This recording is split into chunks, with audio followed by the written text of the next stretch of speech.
for being here today. We are here to talk about something that is very, very important to this county, to its cities, and to every community in California. I'm Supervisor Candace Anderson, Chair of the Contra Costa County Board of Supervisors and also representing District 2 of Contra Costa.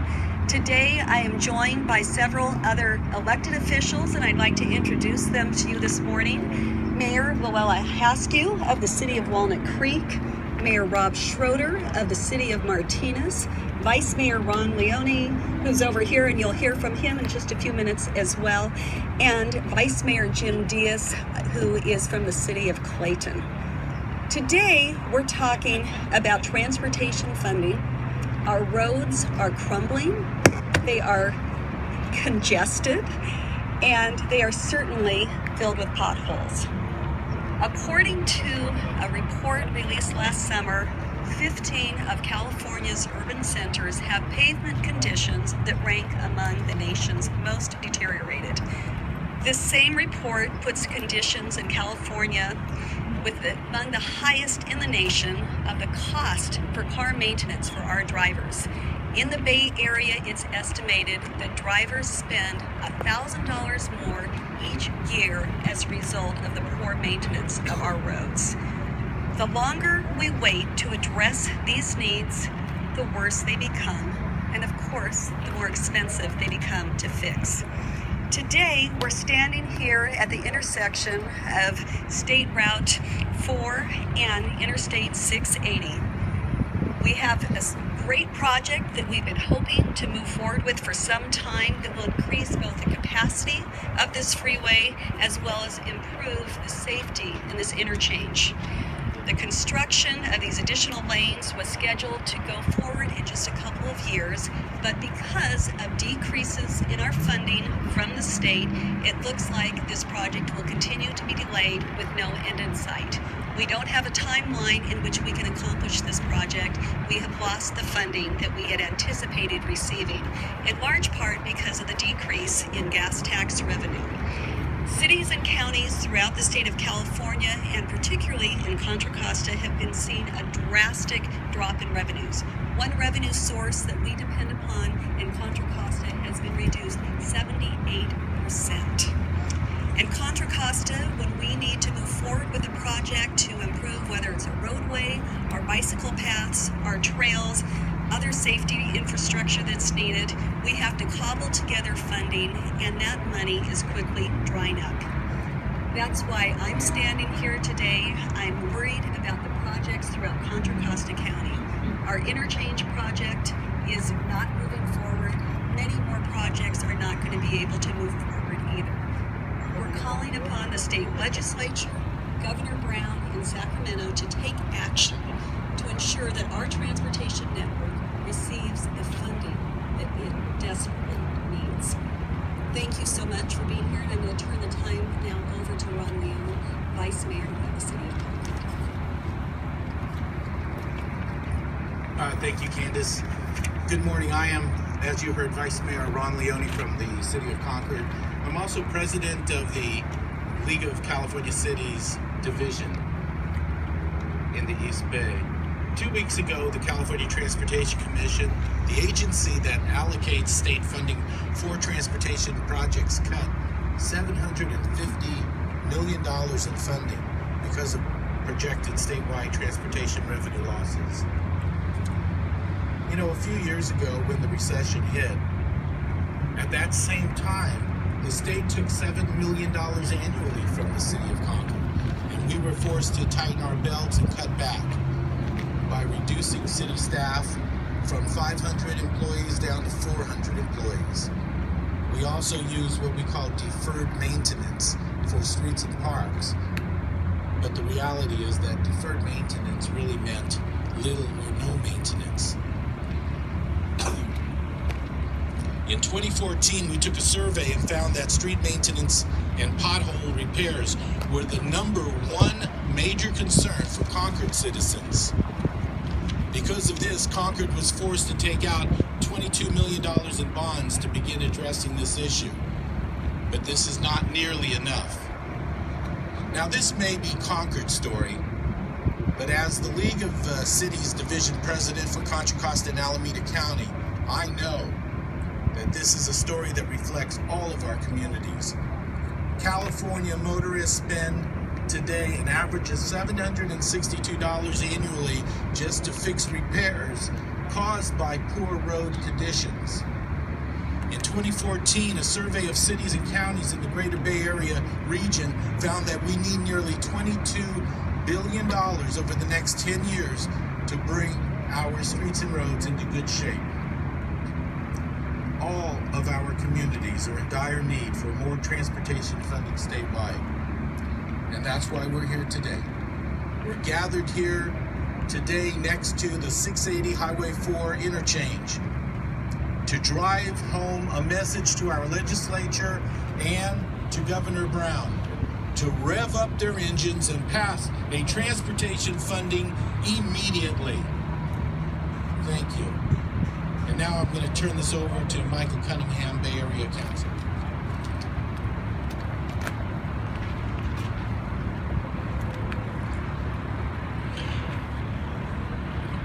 Good morning. I'm Michael Cunningham, Senior Vice President of Public Policy at the Bay Area Council. We are an association of over 275 of the largest employers in the Bay Area region who joined the Bay Area Council in order to work together and with public officials to make the Bay Area the most economically competitive and sustainable region in the nation. Our members are extremely proud that the Bay Area's economy is the envy of the nation. It's creating tremendous numbers of jobs at all income levels and all skill levels, and that's turning into record surpluses of tax revenue for local governments and the state. That, of course, allows public officials to restore important programs, improve them and expand them for the benefit of all Californians. Our members tell us that the Bay Area is a great place to do business. That's why they're doing so well. It's why our economy is doing so well. But increasingly and with great urgency, they're telling us that the transportation system of the Bay Area no longer works for workers or for business. And it's a tremendous economic challenge for our region. You're not surprised to hear every day from your friends, from commuters, that it's terrible to drive around or try to get to work in the Bay Area. Roads are overcrowded, they're full of potholes, regional transit is packed to the gills. But you might not know that major employers in the Bay Area are just as concerned, and they're devoting a lot of time and energy of their own and through the Bay Area Council to try to find solutions. California used to have the world's best transportation system. We got it because of a strategic priority of the state of California to invest in transportation system to fuel economic growth. And it worked tremendously well. It's the region that California is the golden state, that our economy is the envy of the world. But we're riding on fumes. We've allowed the transportation system that we built decades ago to decay, to fill with potholes, and to become tremendously overcrowded. It's no longer an engine of economic growth. It's now an anchor that's holding us back. That's why our members applauded Governor Brown early last year when he proposed billions of dollars of new investment to improve our state highway system. Our members, through the governing board of the Bay Area Council, took a hard look at all the proposals on the table from the governor and the legislature, and they saw over half a dozen new taxes in there. And they said, we love them all. Please pass every single one of these taxes, get as much money as you can to reinvest in our transportation system because our economy needs it so badly. They also said, we got to make sure that we get the full value out of those new taxes. Not taxes for taxes' sake, taxes for the sake of improving the transportation system. So they said these new taxes need to be prepared with strong efficiency, accountability, and taxpayer protections. So now it's time for Sacramento to act. The longer we wait, the worse our roads become, the more expensive it becomes to return them to a state of good repair, and the greater threat our economy faces. That's why I'm here today, to urge the legislature to put partisan politics aside and adopt a balanced, responsible, and substantial package to reinvest in our state highway system so California can make the badly needed improvements that will support our economy and our competitiveness. And now, I'm going to turn it over to Michael Quigley with the California Alliance for Jobs.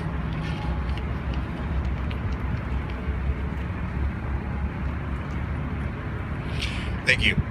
My name is Michael Quigley. I'm the Executive Director of the California Alliance for Jobs. We represent 2,500 union construction contractors and 80,000 union construction workers across Northern and Central California who build and maintain our state's infrastructure. But maintaining our roads is not only a jobs issue, it's a quality of life issue. Our group is here today because construction is a key sector of our economy. Jobs created through construction, especially in roads construction, help drive our economy and provide benefits to workers and their families that extend far beyond the projects we're working on. That's why deprogramming transportation projects has a negative effect on more than just the construction economy. The California Alliance for Jobs and the Northern California Carpenters have conducted an economic analysis on exactly what these project cuts are going to cost California. And the costs are high.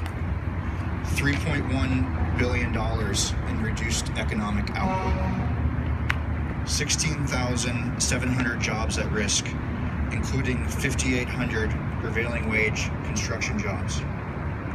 1.5 billion reduced economic value added activity.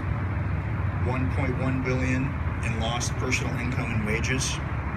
And $125 million in foregone local and state tax revenue. But transportation goes beyond jobs and becomes a quality of life issue. The worse our roads are, the more congested they are, and the more you and I pay out of our wallets with diminished quality of life. For example, a national study released last summer found that because of pothole-filled roads in the Bay Area, drivers here pay nearly $1,000 a year on vehicle maintenance solely because of poorly maintained roads. A different national study released last fall found that billions of dollars, millions of hours, and millions of gallons of gas were wasted because people were stuck in their cars in freeway bottlenecks and congestion. This also has a cost to our economy and our quality of life. It's time to do something about this. The legislature and the governor need to work together to pass a substantial funding package as soon as possible. We can't afford the cost of continuing to wait. Thank you. And next, I am introducing Leo Scott with the East Bay Leadership Council on Transportation Task Force. Good morning. As mentioned, my name is Leo Scott. I am a Walnut Creek-based small business owner. We provide transportation, project management, and small shuttle services around the Bay Area. But this morning I'm representing the East Bay Leadership Council. The council is comprised of business leaders and community leaders within the East Bay region, focused on producing economic vitality and improving the quality of life of our region.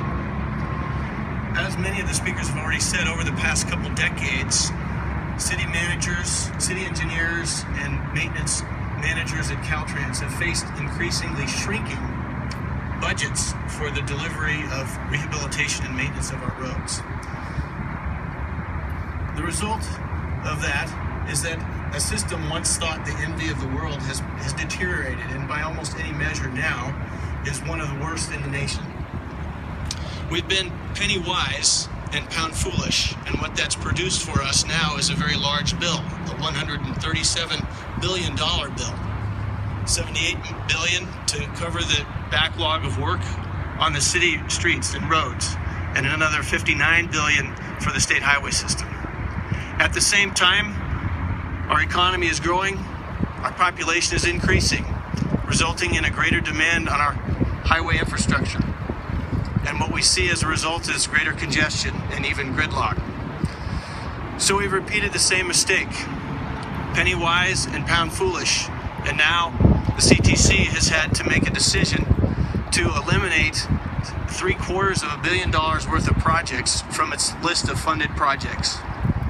The result, a larger bill in the future to actually address the needs that we face in our economy.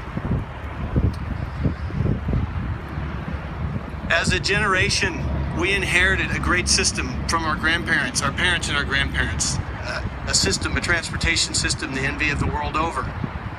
And what we've done now is made decisions to not invest in that system. And so we have a significant deficit that we face. Over the next few months, we have a chance to correct that mistake and produce an inheritance worthy of giving to our children. As the governor and the legislature consider several measures before them, it's our job to support the effort to fund our system, to restore our economy, to restore the transportation system that improves our economy and our quality of life. So rather than hand off a system that's dilapidated and in a great state of disrepair, we have the opportunity to invest wisely and give our children an inheritance they deserve. Thank you. The next speaker will be Joe Cruz from, where's Joe from? He's from the California State Council of Laborers. Sorry, Joe.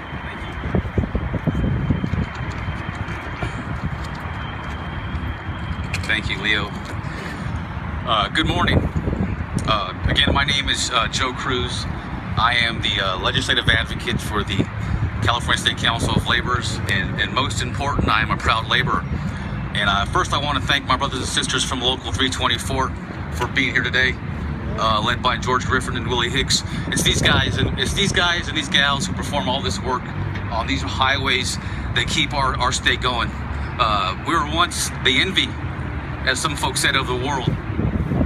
Our bridges, our highway systems, transit systems, bridge networks help fuel the most robust economy in the world, not just in the United States.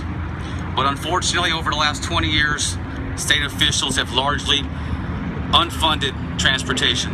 And when they did fund it, they funded it in fits and starts, very unpredictable funding streams, and we've come to a head. Those funding mechanisms are antiquated, and they no longer sustain our system. The state revenues generated from tax and diesel fuel that sustain these local streets and roads just aren't cutting it anymore. Unfortunately, there's no silver bullet to fix our problem. There's a number of measures in the legislature that are being contemplated by the governor and by both chairs of the transportation committees that are a good starting point to begin these negotiations. But is there ever a perfect time to talk new funds, new funding mechanisms? There isn't. We have to sit down, bite the bullet, negotiate a deal that taxpayers and voters appreciate and trust, and will put themselves on the line to support tax increases and funding. The working people in California are tired of the can being kicked down the road. And these men and women behind me refuse to stand idle while jobs are eliminated and projects are taken off the funding programs. These are real people. These are working class, middle class families who rely on them to support their children who go to college. And all that money stays, all the money they earn in their payroll, it stays locally. It helps the local economy. So for these reasons, we respectfully call on the governor and legislature to act now and develop a comprehensive transportation proposal that moves past the current patchwork of temporary fixes and includes a level of funding that adequately rebuilds and repairs our state transportation network and also is able to adequately meet our growing needs and demands. So again, I thank everybody for being here. I especially thank my brothers and sisters from LIUNA, and if we have any questions, we'll be here to answer those. So thanks again.